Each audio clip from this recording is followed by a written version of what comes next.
welcome to Anthony Outdoors. My name's Anthony. Today I'm going to be going through the basic kit that we take with myself and my son when we go out hammock camping. So first of all, I'm going to start with the sleeping bag.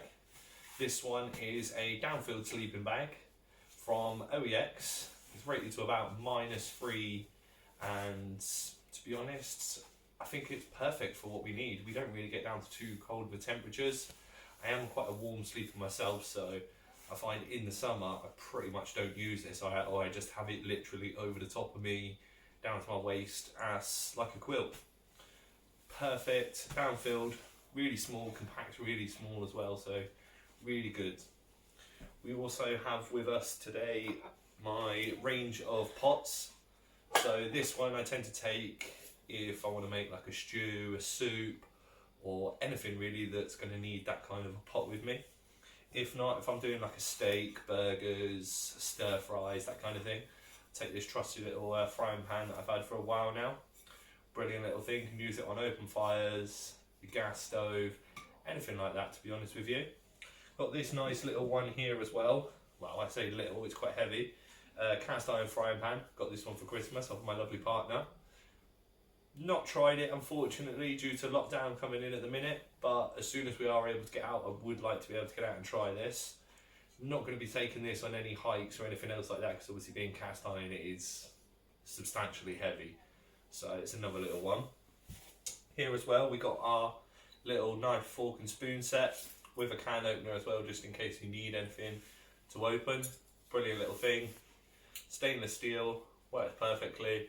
Nice lightweight and everything as well. So we got here in the dry bag is my first aid kit. I've made this up myself. In here we've got bandages, got plasters, we've got burn gels, got some paracetamols, got some plasters that you put on your blisters as well, just in case. You never know when you're going to need it, but it's always advisable to take a first aid kit with you, just in case the worst happens. There's also an emergency survival blanket in here as well. We've got as well another little purchase that I bought recently, just a nice little axe to help with processing wood, so splitting down any larger logs or anything like that, just so that we can get fires started. Hoping to, when we get out, to be able to use it again really. That as well, nice little buy that I got off of Amazon. Just the Laplander saw. Nice little locking saw, works perfectly. As you can probably tell by the top of it, I've managed to process quite a bit of wood with this in the year that I've had it. Works brilliantly. I mean, for what it cost me, I think like 15 quid. Absolute bargain really, can't complain. Also as well, we've got the hand sanitizer gel, which is obviously important to take about with you nowadays, given that COVID's about and everything. It's also as well very handy to have just in case you need to start a fire, because it obviously is very flammable. Also as well, got the knife and axe sharpener. Take that along just in case you find out when you're cutting up your vegetables or anything else like that. It's gone blunt, quickly sharpen it up and get yourself going again. We got our little hatchet here. Perfect for processing woods, Damascus steel. Used this for a while, but I tend to find with the larger logs, it does struggle a little bit, because obviously you can't get the swing on it. So that's the reason why I bought the larger axe to process. So I'll probably end up leaving this one at home from now on, not really taking that. Also as well, you've got your tissues, you never know when nature calls, always got to have them in hand for you. And if it does, always remember guys, if you do go, have a little shovel with you, stay away from any water sources and any paths or anything, dig yourself a little hole and then you're all fine with that. So for my cooking, I tend to use, if we're not got an open fire, is my little gas stove that I got off of Amazon. Nice little buy, finding it works perfectly, sits lovely and low on the floor so it's not up in the wind. You don't have to deal with any of the problems like that at all. It's even got a little igniter on the side as well, so it sits nice and low. With that as well, because I found that using the screw-on tops that there was a lot of gas left in there when I was finished. So I went searching online and found an adapter that I can use from the screw-on to the push-top ones, which as well is saving me quite a bit of money with the actual gas that I'm using, because these are nearly half the price of the actual camping ones that you screw on. So again, it's another little handy tip there that I've found so far with that. We'll just put that to the side. Also as well, with when we do have fires, and we are allowed to have fires, I tend to use these natural fire lighters. I find that they're absolutely brilliant, especially if you have any damp wood or anything else like that. It tends to dry it out because it burns long enough and hot enough to dry it out, to then for it to catch a light, for us then to be able to add on more sticks, kindling, and then the logs on top of that. I tend to keep that in a box with a lighter normally, just so that obviously it's waterproof and you don't have to worry about it or anything. With this as well, take a Sawyer Mini just to purify any water that we need, because again, if you take water with you, it is quite heavy and it does weigh you down. So if you're anywhere near a stream, a river, or anything similar to that, you can use this to purify your water. It is advised as well that you would want to boil some of it as well, depending on where you are. Also, we have the water pouch, which is absolutely brilliant. It's a 3 litre one, so realistically, if you where there is no water, you can fill it up, pop it in your bag. You've got 3 litres of water to be able to sustain you for an overnight trip, or if you are going for longer, for even longer, really. Brilliant. It's got a little mouthpiece on there that you can put into your bag and then run it round to your mouth, so you're never really running out of any water at all. With that as well, I take in these little bottles that you can see is one to washing up liquid, just to wash up your pots, pans, your knives, forks and plates, whichever. Some oil as well, just to lubricate your pan, just to make sure that it's all good. So you've got your soap in there as well, so if you need to wash your hands, because obviously touching outside, hands get dirty and messy, it's always a good thing to have with you. And as well, it's always kept in this little Loctite bag, so you don't get any mess over your bag or anything else. So I'd like a big shout out to my friend Tristan, who gave me this and gave me the idea.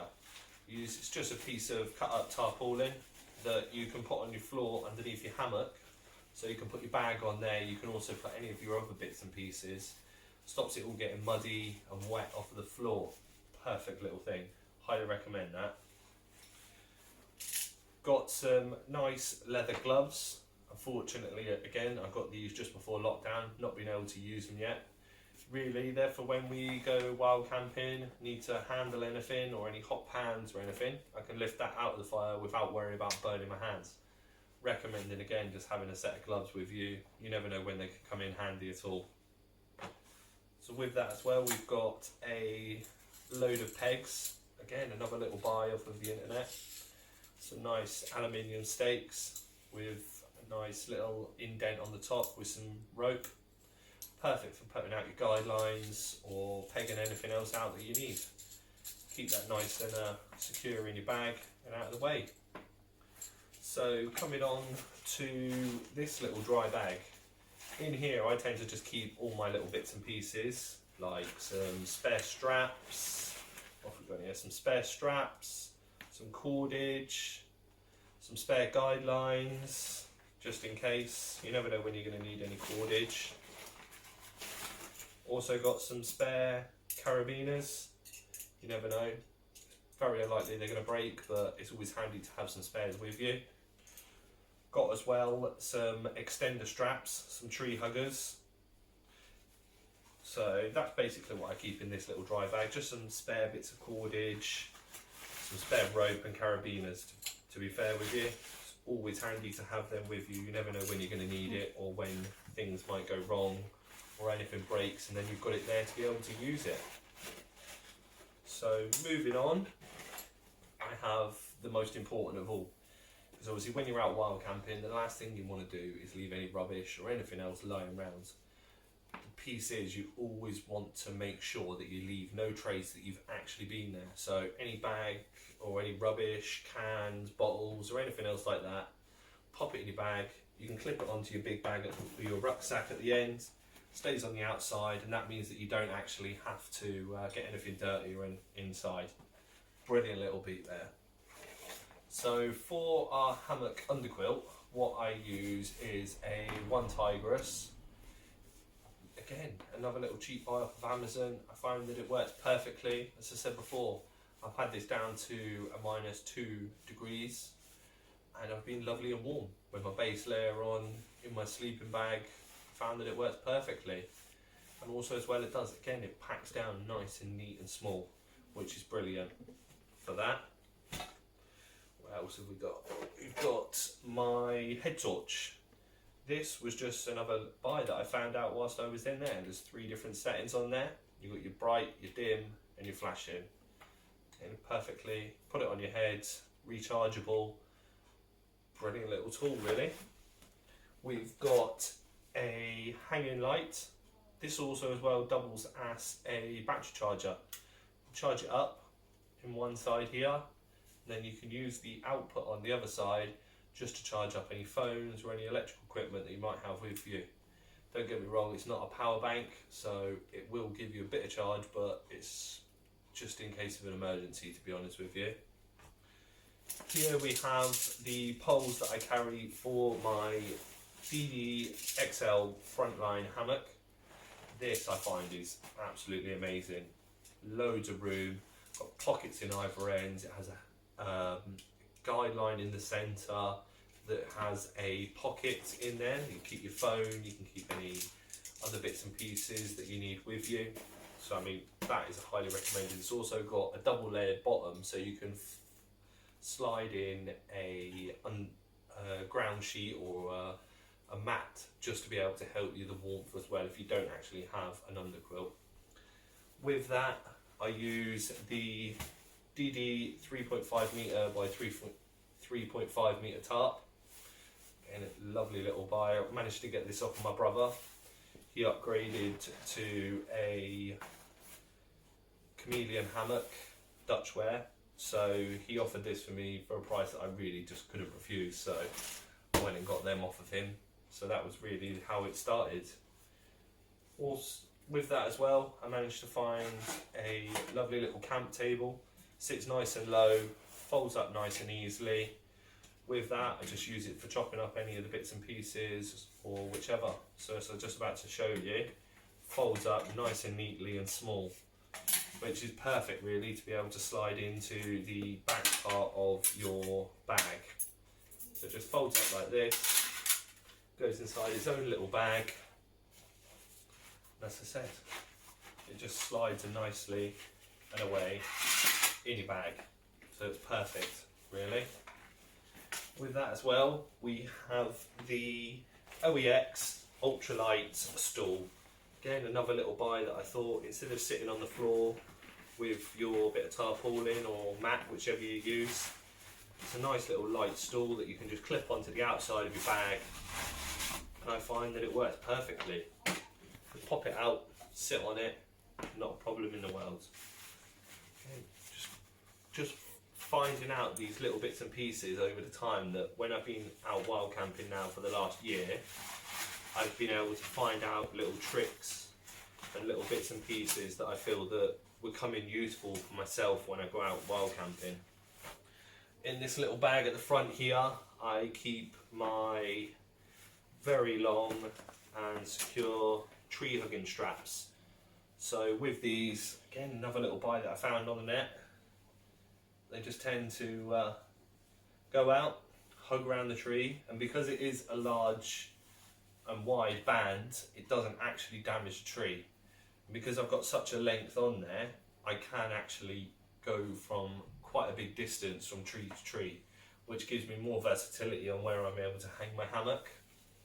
So last of all, I've got my Discovery 65 litre bag. Perfect little addition, this one again. Got a nice little bottom area here where you can put in your wet stuff. I tend to put my tarp and my hammock in there, and also as well obviously my tree straps and pegs, just to keep it all in the same area, and it's easy to access and don't need to empty out my main bag. With this one as well, you've got some nice little side pockets on the sides that you can keep all of your stuff away and nice and neat. You've got two little mesh pockets on either side that you can see here. It's extendable as well. You've also got extra straps and clips around the sides to be able to secure it. Very comfortable. You've got a top pocket here on the inside. You've got a outer one on the outside. And I tend to have where these little bungees are is my two carabiners and the two bits of cordage that I use to do the prusik knots to be able to secure my tarp nice and neat and tight along the ridge line, which is perfect. Inside you've got masses of space in there at all. Like I say, I managed to fit all of my stuff and extra stuff if I need it in there. Brilliant. It's got a good back support, nice and comfy, very adjustable as well, so you can change it from like a small to a medium to a large person. I tend to find it works brilliantly. Also as well as a nice little pocket on the waistband just to pop any keys or anything else like that in there. We also take our dry bags, so I tend to have in here my underlayer, my merino wool underlayer. We also tend to have a pair of socks, any other spare t-shirts or anything else like that, because you never know, you might end up getting wet. So I also have a spare one just in case, you never know, any dirty stuff, any dirty clothes or wet stuff, you can pop it away in the dry bag, pop it inside your rucksack and you're not getting everything else wet at all. So I mean, with that, I'm pretty much sure that I've gone through all of really what I tend to take with me. I also have a little chopping boards. But if there's any questions or anything else at all on any of my kit that you feel like would help you, or any ideas that would potentially come across to me, please feel free to comment down in the descriptions below. And if you've liked what you've seen today, it'd be very appreciated if you give the video a thumbs up and feel like you want to subscribe. Thank you again from Anthony Outdoors and Anthony. Goodbye.